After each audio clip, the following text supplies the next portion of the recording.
दोस्तों आज की स्टोरी काफी अलग होने वाली है। अब से मैं अपने इस चैनल पर जापानीज हॉरर मंगा सीरीज एक्सप्लेनेशन भी लाने वाला हूँ और साथ ही साथ मेरे चैनल पर और भी हॉरर जॉनर जैसी स्टोरीज भी आती रहेंगी। तो गाइज ऐसे ही हॉरर स्टोरीज देखने के लिए मेरे इस चैनल को जल्दी से सब्सक्राइब कर लो और बेल आइकन भी प्रेस कर देना ताकि फ्यूचर में आने वाली वीडियोस कहीं मिस ना हो जाए। तो बिना टाइम वेस्ट किए हम लोग चलते हैं एक ऐसी जापानीज हॉरर एनिमे की तरफ जो नेटफ्लिक्स ने इसी साल रिलीज करी है, जिसका नाम है जुंजी इटो मैनिएक जापानीज टेल्स ऑफ मैकबरे।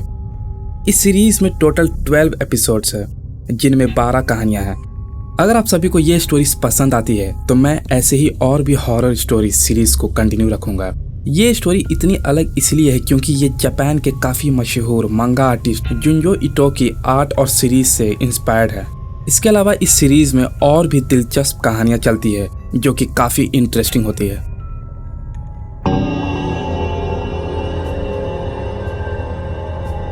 तो पहले एपिसोड की स्टोरी हिकिजुरी की फैमिली के बारे में है। इस परिवार में 5 भाई बहन हैं जिनमें सबसे बड़ा काजुया हिकिजुरी है। उससे छोटी है किनाको जो कि 18 वर्ष की होती है। उसके बाद शिगोरू, नारोमी, हितोशी और मिसाको। एपिसोड की शुरुआत में हम ये भाई बहन किसी जलती हुई शरीर को देख रहे होते हैं। इनकी आंखों में किसी भी तरह के भावना नजर नहीं आ रही है और इनका बर्ताव काफी क्रीपी लग रहा होता है। अगले सीन में हम देखते हैं कि काजुया काम पे चला जाता है जिसके लिए उसे सुबह निकलना होता है और वो देर शाम को लौटता है। काजुया के छोटे भाई बहन उसको काफी रेस्पेक्ट करते हैं क्योंकि वो उनके परिवार के लिए काफी मेहनत करता है। लेकिन हम अगले ही सीन में देखते हैं कि काजुया पार्क में लेटे देख रहा है और वो कहता है कि हिकिजुरी परिवार के पास काफी पुश्तैनी जायदाद है, इसलिए उन्हें काम करने की कोई जरूरत नहीं है। वो तो बस अपने भाई बहन का पीछा छुड़ाने के लिए यहाँ आ जाता है। पार्क के दूसरी तरफ हम एक लड़की को देखते हैं जो कि वो ब्यूटीफुल जंगल की तस्वीरें ले रही होती है। काजुया तभी उस लड़की के पास जाता है और उस लड़की से पूछता है कि क्या तुम इस जगह की तस्वीरें ले रही हो? तभी वो बोलती है कि नहीं, बिल्कुल नहीं, एक्चुअली मैं भूतों की तस्वीरें ले रही हूँ। और ये सुनते ही काजुया के पोपट उड़ जाते हैं। वो शॉक्ड हो जाता है। तभी काजुया उस लड़की का नाम पूछता है और वो अपना नाम सचियो बताती है। तभी वो बताती है कि मैं यहाँ इसलिए आई हूँ क्योंकि मुझे भूत प्रेतों की तस्वीरें लेना काफी पसंद है। सचियो बताती है कि इस पॉन्ड में कई बच्चे डूब के मारे गए थे, इसलिए वो यहाँ के तस्वीरें खींच रही है क्योंकि यहाँ कई सारे आत्माएं होंगी। काजुया सचियो को अपने घर आने के लिए इन्वाइट करता है क्योंकि हिकिजुरी का बंगला काफी पुराना था एंड ये हो सकता है कि उसे वहाँ कोई आत्माएं दिख सकती थी। सचियो उसकी ये बात मान लेती है और काजुया सचियो को अपने घर लाता है। काजुया सचियो को कब्रिस्तान देखने के लिए ले जाता है जहाँ उसके परिवारों को दफनाया गया था। तभी सचियो अपना स्पिरिट कैप्चर करने वाला कैमरा निकालती है और बहुत सारे तस्वीरें लेती है। तभी काजुया के भाई बहन यहाँ आ जाते हैं। काजुया उनका इंट्रोडक्शन करवाता है लेकिन तभी शिगोरो काफी अजीब बिहेव करने लगता है और एक टूम की तरफ इशारा करने लगता है और ये बताता है कि ये नारुमी की बॉयफ्रेंड का कब्र है। सचियो हितोशी की तस्वीर खींचती है और बहाना बनाकर यहाँ से चली जाती है। इसके बाद हम हिकिजुरी की फैमिली को आपस में लड़ते हुए देखते हैं। यहाँ सबसे छोटी बहन मिसाको जो कि सिर्फ 8 साल की है क्योंकि उसे अपने माँ बाप की याद आ रही होती है। सभी भाई बहन हितोशी को उसे शांत करने को दे देते हैं लेकिन मिसाको इतनी वायलेंट होती है कि अपने भाई हितोशी का चेहरा नोच लेती है। वहीं नारोमी को इन लोगों को झगड़े में कोई इंटरेस्ट नहीं होता है और वो अंदर कमरे में चली जाती है।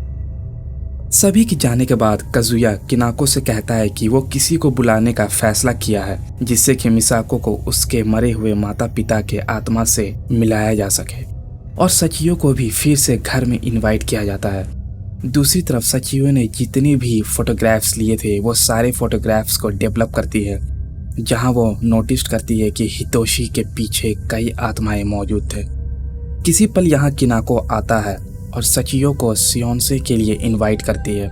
ऐसे में सचियो अपने बॉयफ्रेंड को लेकर हिकिजुरी मेंशन में पहुंचती है जहां हिकिजुरी की पूरी भाई बहन सियोनसे के लिए तैयार बैठे थे।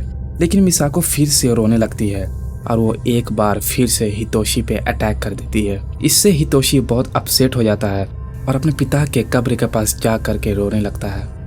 इधर काजुया सियोनसे यानी कि आत्माओं को बुलाने की प्रक्रिया शुरू करता है और वो अपने माँ बाप की आत्माओं को बुलाना शुरू करता है।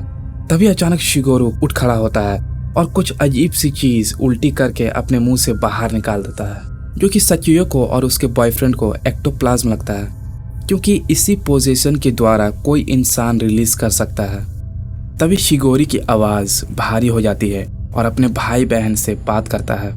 तभी काजुया को काफी भला बुरा सुनाता है कि उसने अपने भाई बहन की ख्याल ठीक से नहीं रखा, इसलिए आज से बड़े भाई का जिम्मेदारी शिगोरू उठाएगा।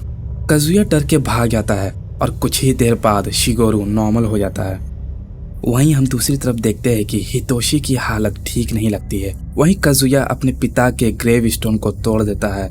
तो अगले सीन में हम शिगोरू को अपने भाई बहन के ऊपर रौब झाड़ते देखते हैं और वो सभी को अपने सेवा करने को कहता है, क्योंकि अब वो घर का लीडर है। डरते हुए काजुया इंटर करता है और शिगोरू से कहता है कि दोबारा से सियोन से करवाएगा ताकि इस बार माँ की आत्मा से बात की जा सके। इससे मिसाको काफी खुश हो जाती है। शिगोरू फिर से सचियो को बुलाने को कहता है। तभी सचियो का बॉयफ्रेंड उसे कहता है कि उसने पिछले रात सियोनसे वाले एक्टोप्लाज्म को टेस्ट किया था और उसमें और कुछ नहीं बल्कि राइस फ्लोर था, जिसका ये मतलब है कि हिकिजुरी की फैमिली का सियोनसे बस एक नाटक था। इसी दौरान काजुया यहाँ आ जाता है और सचियो को फिर से सियोनसे के लिए इनवाइट करता है, लेकिन तभी सचिया बहुत भड़क जाती है और काजुया को निकाल देती है। इधर घर पर शिगोरू हितोशी को बुली किए जा रहा था और मिसाको भी चिल्ला रही थी। तभी यहाँ काजुया आता है और शिगोरू के साथ कल रात के नाटक के लिए लड़ने लगता है। शिगोरू उसे फादर का नाम लेके डराने लगता है, लेकिन काजुया को कोई फर्क नहीं पड़ता है क्योंकि वो समझ चुका था कि शिगोरू नाटक कर रहा है। लेकिन तभी पीछे से हितोशी उठ खड़ा होता है। तभी उसके अंदर से उसके पिता के आत्मा निकलती है, जो कि बहुत ज्यादा गुस्से में लग रही थी। ये एंटिटी इतने सारे भाई बहन को डराते हुए बाहर निकलती है और अपने ग्रेव स्टोन के अंदर समा जाती है। हितोशी को भी होश आ जाता है और उसे कुछ भी याद नहीं होता, लेकिन उसके सभी भाई बहन डरे हुए लग रहे थे। तो दोस्तों, ये थी हिकिजुरी सिबलिंग्स की कहानी, जहां हम देखते हैं कि एक फैमिली बिना गार्जियन के बिल्कुल अकेला हो गया है।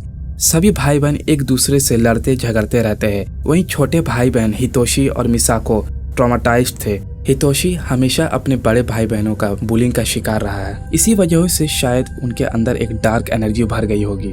शायद यही वजह है कि सचियो को उसके पीछे आत्माएं नजर आई थी और इसीलिए अंत में उनके पिता के आत्मा भी उसी के अंदर प्रवेश करी थी। एक्चुअली में ये कहानी एक्चुअल मंगा का एक हिस्सा है, जहां इंट्रोडक्टरी सीन में हम एक प्रीक्वल के अंत को देख रहे होते हैं। यहाँ नारोमी अपने भाई बहन से तंग आके भाग गई थी। जब उसका हाई स्कूल सीनियर कुटानी संभालता है, कुटानी नारोमी को घर जाने के लिए कहता है, जहाँ नारोमी नहीं जाना चाहती। इधर उसके भाई बहन शिगोरू से लड़ने भेजते हैं और कुटानी को प्रैंक करने का फैसला करते हैं। कुटानी को नारोमी के फेक घोस्ट को दिखाया जाता है, जिससे कि वो बहुत ज्यादा डर जाता है और उसकी हार्ट अटैक से मौत हो जाती है। इसी सब प्रैंक में नारोमी भी शामिल थी और अंत में ये लोग मिलकर कुटानी के बॉडी को फ्यूनरल करते हैं और उस मैनिक्विन को भी जला देते हैं जिनका इस्तेमाल उन्होंने प्रैंक में किया था। इसी सीन में एनिमे की स्टोरी शुरू होती है, जो कि मैंने आप सभी को शुरू में बताया था। तो ये सीरीज के पहले एपिसोड्स को मैंने एक्सप्लेन कर दिया है। ध्यान रहे कि मैंने सिर्फ पहला एपिसोड का ही कवर किया है और अगर आप लोग इसे पसंद करते हो तो मैं बाकी के 11 एपिसोड्स को लेके आऊँगा, जो कि इस मंगा सीरीज की बहुत ही यूनिक एंड क्रीपी स्टोरीज होने वाली है। मैंने अपने चैनल में और भी हॉरर जॉनरा जैसी स्टोरीज भी अपलोड करी है। अगर आप लोग हॉरर स्टोरीज को सुनने के दीवाने हो तो आप मेरे वो सारे स्टोरीज को भी चेकआउट कर सकते हो। Till then, stay safe and thank you for watching this video.